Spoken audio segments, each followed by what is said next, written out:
त्यांचं उत्तर बघितलं, वाचलं आणि त्यामध्ये मंत्री महोदय आपण असं सांगितलं आहे की पावसाळ्याच्या अगोदर ही सगळी कामं आम्ही पूर्ण करणार आहोत किंवा पूर्ण होतील. उत्तरामध्ये आहे पावसाळ्यापूर्वी. मला वाटतं चौथ्या क्रमांकावर जे हे पॉइंट आहे त्याच्यावर आहे. आता मंत्री महोदय, माझ्या मतदारसंघामध्ये जवळपास 3,500 घरकुलांची कामं ही रखडलेली आहेत. जवळपास 8 ते 8.5 कोटी बिलं रखडलेली आहेत. आपण म्हणताय आपल्याकडे 18,000 18,500 कोटी रुपये बजेटमध्ये तरतूद झालेली आहे. तर आम्हाला हे पैसे पहिलं तर कधी मिळणार? आणि आपण जे सांगताय की बाकीच्या ज्या काही टेक्निकल अडचणी आहेत सन्माननीय सदस्यांनी ज्या उचललेल्या त्याच्यावर मी येणार नाही. साहेब, झालं आहे काय?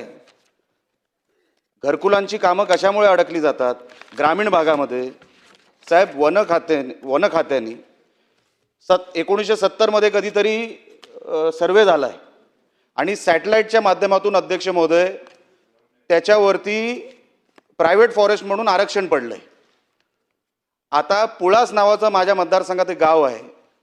त्या पुळास गावामध्ये घरकुल योजनेमध्ये त्यांची नावं आलेली आहेत, पण फॉरेस्ट त्यांना NOC देत नसल्यामुळे ती घरकुलांना अजूनपर्यंत मान्यता नाही, त्यांना पैसे भेटू शकत नाही.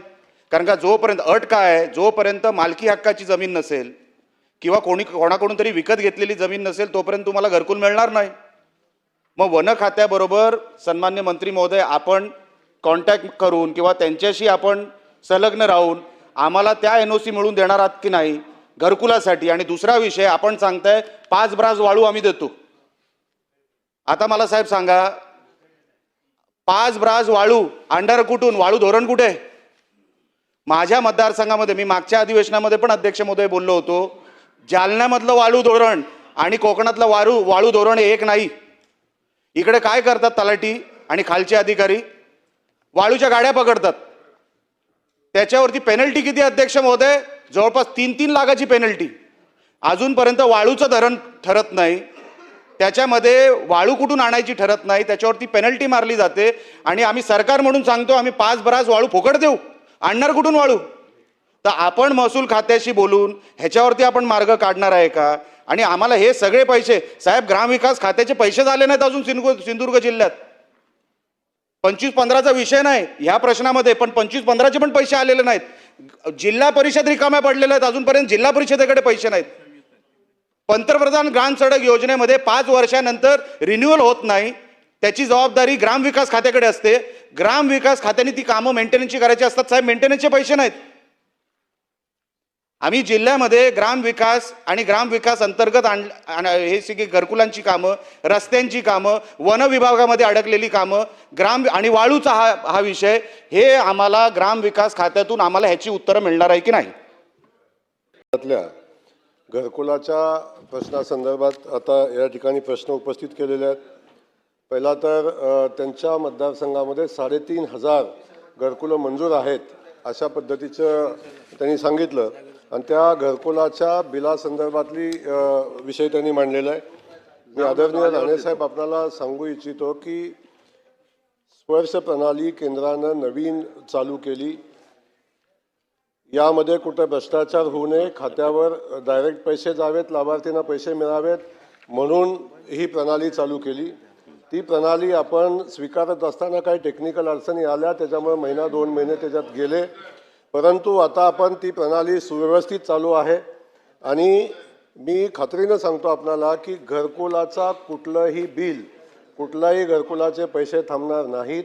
आपण 8.5 कोटी रुपयेचं बिल पेंडिंग आहे असं सांगितलं आहे. त्याची नक्की मी निश्चित आजच माहिती घेईन आणि अशी वेळ येणारच नाही की घरकुलाचे पैसे थांबलेत, पण आपण सांगितलेली माहिती खरी पकडून आपण त्याची माहिती घेऊ आणि जर असं असेल तर तातडीनं त्याचं पेमेंट केलं जाईल, त्यामध्ये कुठली अडचण येणार नाही. यानंतर आपण सांगितलं वन खात्याच्या जमिनी संदर्भातली भूमिका आपण मांडली की वन खात्याच्या जमिनीवर घरकुल वन खातं बांधून देत नाही. वस्तुस्थिती आहे वन खात्याच्या जागेवर घरकुल बांधणं, वन खात्याच्या परवानग्या घेणं हे खूप क्रिटिकल काम आहे, याची माहिती आपल्यालाही आहे. परंतु शासनाच्या माध्यमातून गायरान असेल, शासनाच्या माध्यमातून शासकीय जागा असेल, शासनाच्या माध्यमातून जी जी शासकीय जागा आहे ती घरकुलासाठी उपलब्ध करून देण्यात येते. अशी जर कुठलीही जागा आपण आपल्या गावामध्ये जर उपलब्ध असेल तर शासन नक्की ती जागा घरकुलासाठी उपलब्ध करून देईल. वन खात्याच्या संदर्भातले काय प्रश्न असतील तरी त्या वन खात्याच्या सोबत आपण बैठक करून अगदी सुटण्यासारखे प्रश्न असतील ते आपण सोडवू. परंतु जागा खरेदी करण्यासाठी जर अगदी जागा नसेल तर जागा खरेदी करण्यासाठी सुद्धा प्रति लाभार्थी 1 लाख रुपये रक्कम आपण ग्रामविकास खात्याच्या माध्यमातून देतो. जागा खरेदी करून सुद्धा त्याचं घरकुल बांधता येईल त्याच्यासाठी आपण संबंधित अधिकाऱ्यांना सूचना देऊ आणि जागा खरेदी करून त्या लाभार्थ्यांना जागा देता येते का याही संदर्भात आपण तपासू आणि पण याच्यावर तातडीने कारवाई आपण करण्यासंदर्भातल्या सूचना देऊ. आपण विषय सांगितला वाळूच्या संदर्भातला विषय सांगितला. वाळूचं धोरण अगदी एका प्रश्नावर सुस्पष्ट आहे आणि या वाळूच्या धोरणामध्ये लाभार्थ्यांना 5 तास वाळू मोफत दिली पाहिजे हे बंधनकारक आहे. 24 त्यासाठी आता 24. लाभार्थ्यांना तहसीलदारकडे अर्ज करायची आवश्यकता नाही. बीडीओनी त्या लाभार्थ्यांना वाळू उपलब्ध करून द्यायची आहे आणि ती वाळू मोफत उपलब्ध करून द्यायची आहे. अशा ठिकाणी जर असं काही आढळून आलं की ज्या ठिकाणी वाळू उपलब्ध करून देण्यामध्ये अधिकारी काही कुचराई करतात तर संबंधित अधिकाऱ्यांच्यावर कारवाई केली जाईल. परंतु वाळू लाभार्थ्यांना मोफत मिळाली पाहिजे शासनाचं स्पष्ट धोरण आहे आणि त्यासाठी शासनानं स्पष्ट धोरण केलेलं आहे. म्हणून आपल्याला मी सांगेन की साधारण आत्तापर्यंत घरकुलांना 2 लाख घरकुलांना फ्री पास आपण वाळूचे दिलेले आहेत आणि त्यातील जवळजवळ 1,35,000 लाभार्थ्यांनी वाळू मोफत घेतलेली पण आहे. त्यामुळे स्पेसिफिकच देतोय उत्तर त्या लाभार्थ्यांना वाळू उपलब्ध झालेली आहे. त्यामुळं आपण जे म्हणताय ते नक्की आपण तपासून घेऊ आणि त्याच्यामध्ये योग्य ती कारवाई करू. असे आमचे दररोजचे नवनवीन व्हिडिओ पाहण्यासाठी आमचा लोकसंवाद लाईव्ह यूट्यूब चॅनल लाईक आणि सबस्क्राईब करा.